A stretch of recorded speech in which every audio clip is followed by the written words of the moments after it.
አሁን እንደዚያ ከሆነ እነዚህ ሰዎች አሁን ባልኩሽ መስፈርት ከሆነ ተጋብተው ከሆነ ኒካሁ ስህተት ነው፣ መፋታት አለባቸው። አብሮ መኖር አይቻልም በፍጹም። የገለሳላ ሰላም ወራህመቱላሂ ወበረካቱ። ብዙ የጥቢ እህትና ወንድም ባለማወቅ ቢጋቡ ኋላ ላይ ምንድነው ማድረግ ያለባቸው? እስኪ ዘጋ። እህትና ወንድም ቢጋቡ ነው ያልሽው? የጥቢ ማለት ታላቅ ወንድሟ ጋር ጠብቶ ግን አያውቁም ነበር ማለት ነው። ኋላ ላይ ነው ያወቁት ይሄ ነገር። እሺ ለማንኛውም እህትና ወንድም መጋባት አይቻልም።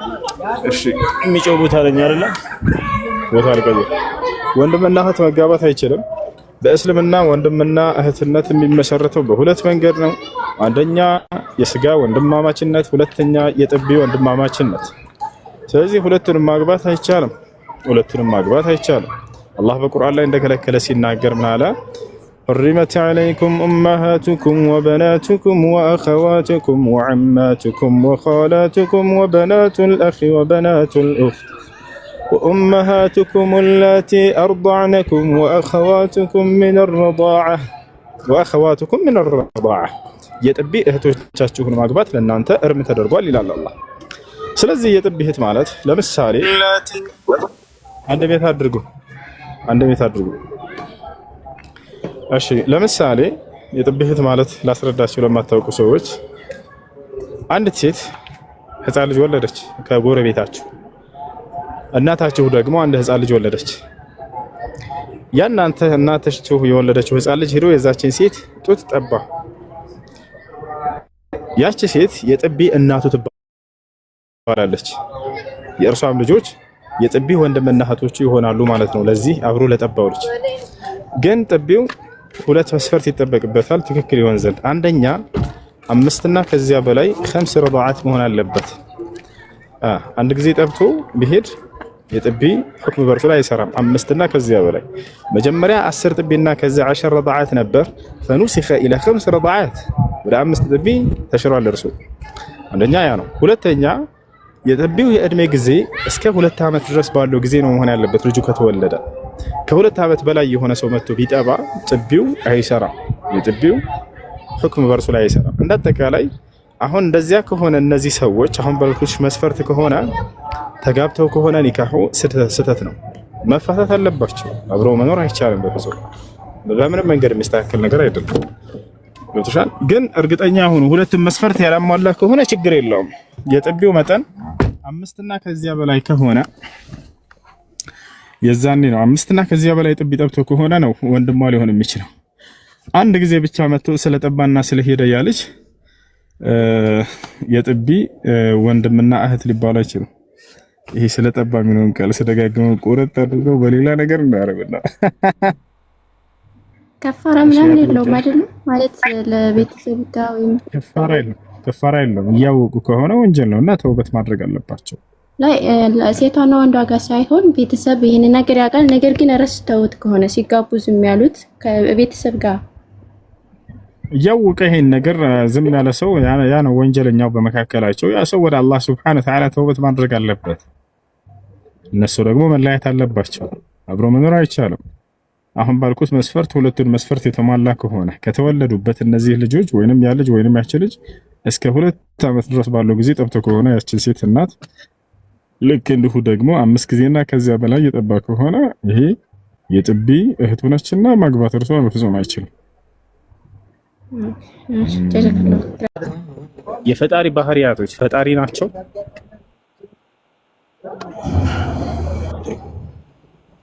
ባህሪያቱን ማን ነው ገምም የሚችለው? ማን ነው ፈጣሪ ባህሪ እነዚህ ናቸው ሊል የሚችለው ማን ነው? አለ ቁርአን ላይ ፈጣሪ ባህሪ ያለው የለውም?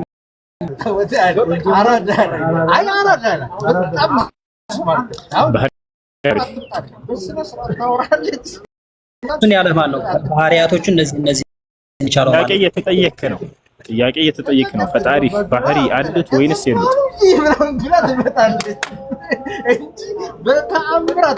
ራሱ የባህሪ ገንዘብ ያደረገው ይሄ ራሱ መገለጫው ነው።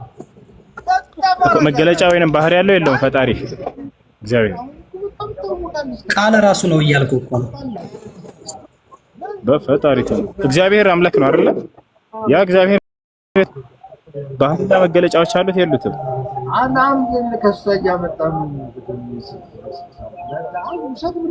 ከነዛ መካከል ቃል ራሱ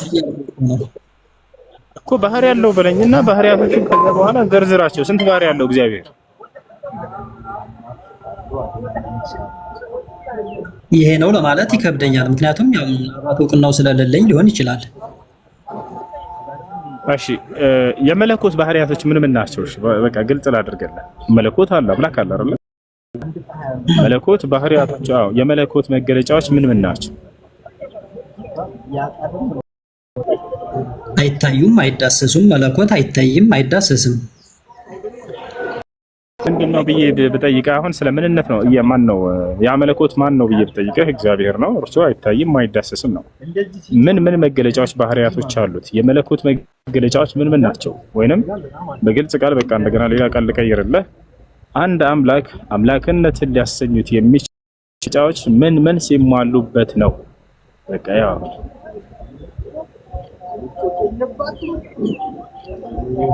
ይቅርታ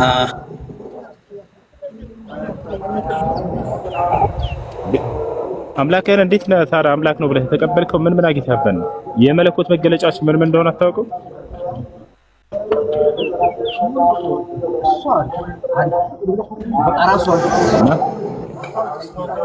የመለኮት መገለጫዎች ያጋባኝ ነው ማለት ያው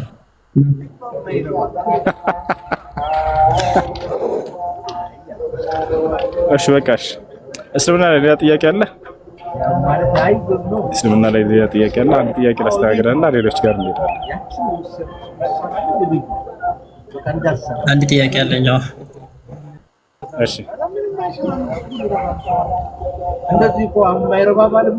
እስልምና ላይ ነብዩ መሐመድ ሌት ተቀን ሚስቶቹን ይጎበኝ ነበር የሚል የሆነ ምዕራፍ ላይ አይቻለሁ። ከፈጣሪው ጋር የሚገናኘው በምን ሰዓቱ ነው?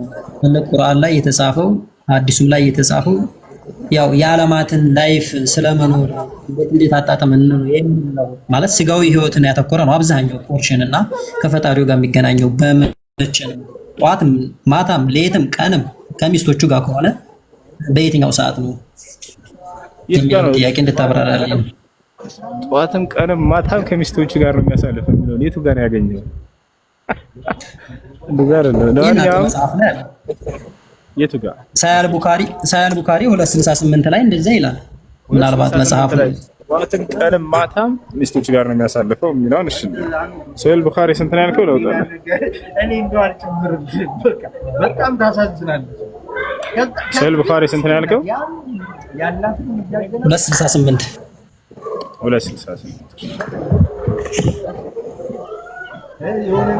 صحيح البخاري 268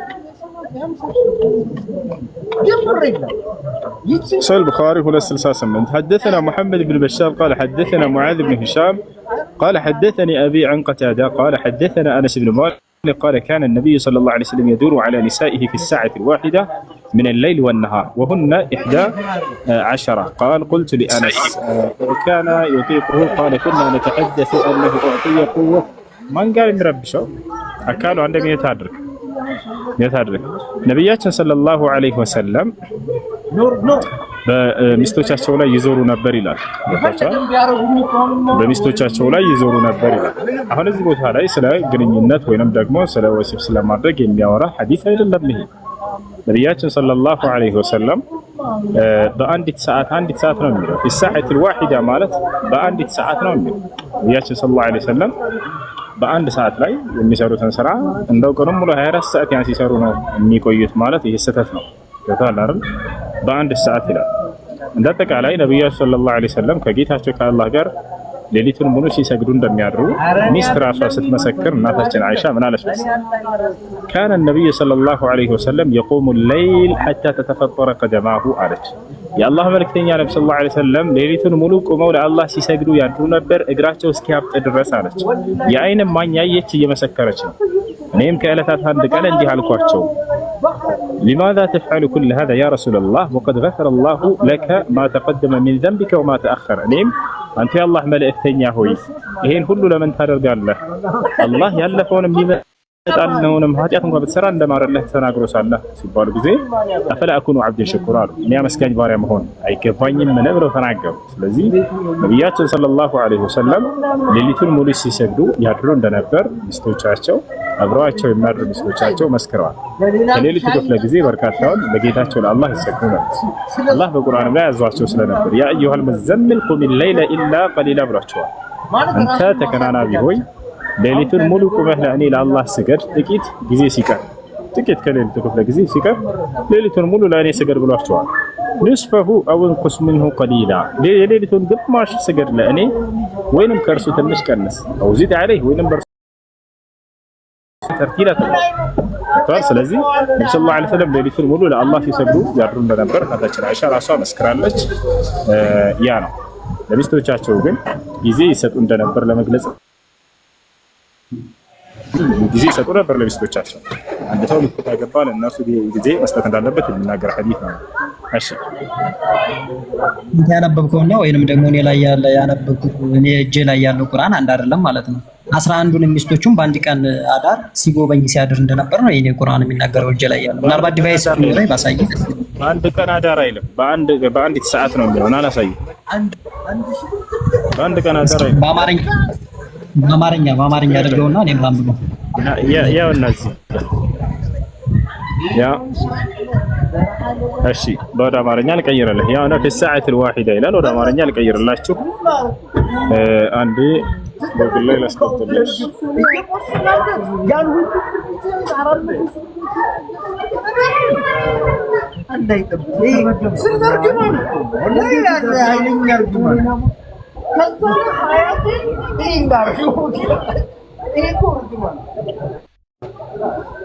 እሺ ያውና ይታያል። ሙሐመድ ኢብኑ በሻር እንዲህ ሲሉ ተናግረውናል ይላል። ቡኻሪ 268 ነው ያልከው አይደለ ናቲ? ያው ሷሂህ ቡኻሪ 268 ያው በአንድ ሰዓት ውስጥ ይላል። በአንድ ሌሊት ወይንም በአንድ ሰዓት ውስጥ አንድ ሰዓት የሚለው ይታያል።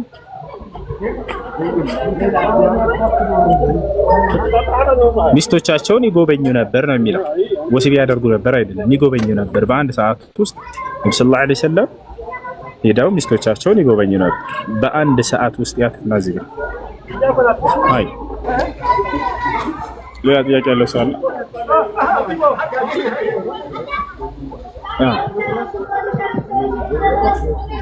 ጥያቄ ያለው ሰው አለ? ኡስታዝ አሰላሙ አለይኩም። ሰላም ወራህመቱላህ። ጥያቄ ነበረኝ፣ አንድ ሁለት ጥያቄ ነበረኝና ኢንሻአላህ ማሻአላህ። ያው አንደኛው ያው ሶላት ነው፣ ስለ ሶላት ነው። የምሰግደው ያው ከቤት ነው እና ለአጋጣሚም ያለነው በቦታ ምክንያት ነው እንጂ እንትን ነው ያለሁት ሊቢያ ነው እና ለመውጣትም ለመግባትም አንችልም። አንድ ነገር እና መስጊዱ ቅርብ ነው። አዛን ሲሆን ግን በቃ የምሰግደው በአዛን እንደሰማሁት ተነስቼ ሰግዳለሁ። ከቤት ነው የምሰግደው ማለት ነው። እና ይሄን ትንሽ እንታብራራለኝ። ሁለተኛም አለኝ። መጀመሪያ ይሄን እንትን በአቅራቢያ መስጊድ አለ፣ አዛን ድምፅ ትሰማለህ? ወጥተህ መስገድ ትችላለህ ወይንስ አትችልም? አልችልም፣ ወላሂ አልችልም። ያው የምንሰራው ስራ ቦታ ነው ብዙም ስላለ ሰውየውም አይፈቅድልኝም። እሺ ፖሊስ ምናምን አይይዛችሁም? ከዚያ ሳይሆን ስራው ቦታ ላይ ሲያሰሩ ስለማይፈቅድ ብቻ ነው ነው ይዟል። ወላሂ ይዟል። እንትን ብዬ አይደለም። እኔም ዛቱ ጀማዓ ደስተኛ ስልህ ከጀማዓ ጋር የምታደርገው ነገር ሁሉም ነገር ያስደስታል። መውጣት መግባትም ማለት ፖሊስ ይዘናል። እንደሱ ከሆነ ችግር የለም። ቤታችሁ ጀማዓ ሰርታችሁ መስገድ ትችላላችሁ። ነብያችን ሰለላሁ ዐለይሂ ወሰለም ሐዲስ ላይ ሲናገሩ ምን አሉ? من سمع النداء فلم يأتي للمسجد فلا صلاة له إلا من عذر. قيل ما العذر يا رسول الله؟ قال المرض والخوف. وقام رجل من الصحابة: يا رسول الله إني رجل أعمى وليس لي قائد يقودني إلى المسجد فهل لي رخصة أن أصلي في بيتي؟ فقال له النبي صلى الله عليه وسلم: هل تسمع النداء؟ فقال: نعم. فقال له النبي صلى الله عليه وسلم: إذن أجب. ነብዩ ሰለላሁ ዐለይሂ ወሰለም ከዕለታት አንድ ቀን ለሰሃቦቻቸው መካከል ቆመው እንዲህ አሏቸው። የአዛን ድምፅ ሰምቶ ወደ መስጂድ በመምጣት ሶላተል ጀማዓ ያልሰገደ ወንድ ቤቱ ቢሰግድ ሶላት የለውም አሉ። በምክንያት ካልሆነ በስተቀር አሉ። ምክንያቶቹ ምንድናቸው አንቱ አላህ መልእክተኛ ብለው ጠየቋቸው። እርሳቸውም ፍርሃትና ህመም አሉ።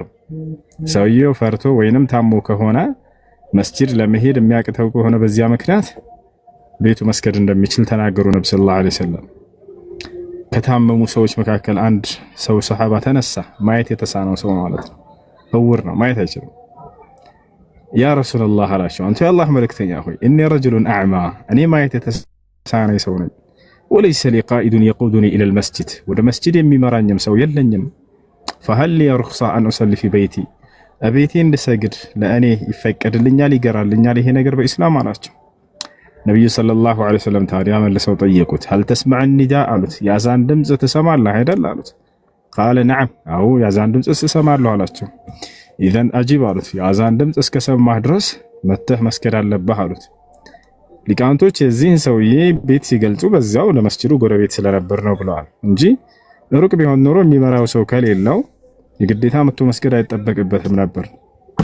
ስለዚህ በቤቱና በመስጂዱ መካከል ርቀት ስለሌለው ማየት የተሳናቸው ሰዎች አይታችሁ ከሆነ ጎረቤት ምናምን አይጠፋቸውም። መንገዱን በደንብ ያውቁታል። መሪ ራሱ አያስፈልጋቸውም።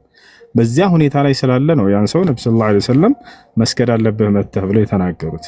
ስለዚህ ከዚህ የምንረዳው ማየት ለተሳነው ሰው ምክንያት የለህም ከተባለ እኛ በጥቃቅን ምክንያት አድርገን መስጂድ የምንቀር ሰዎች አላህ ይግዘን።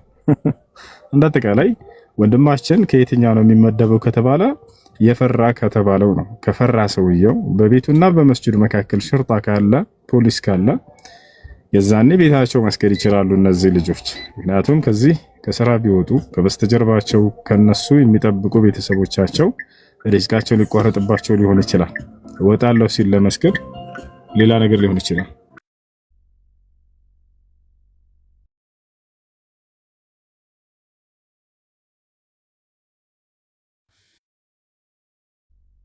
ሽክራን ለክ ኡስታዝ።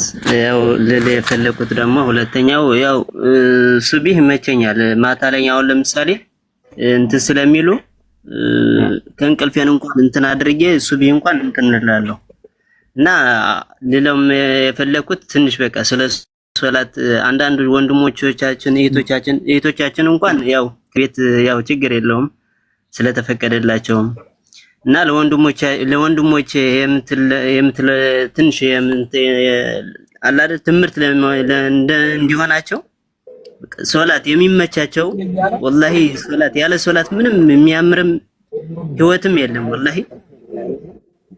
እና ትንሽ ልታስተላልፍልኝ ነው። ባረከላሁ ፊክ ሹክራን ለክ ያ ኡስታዝ። እድሜና ጤና አላህ ይስጥልን አላህ።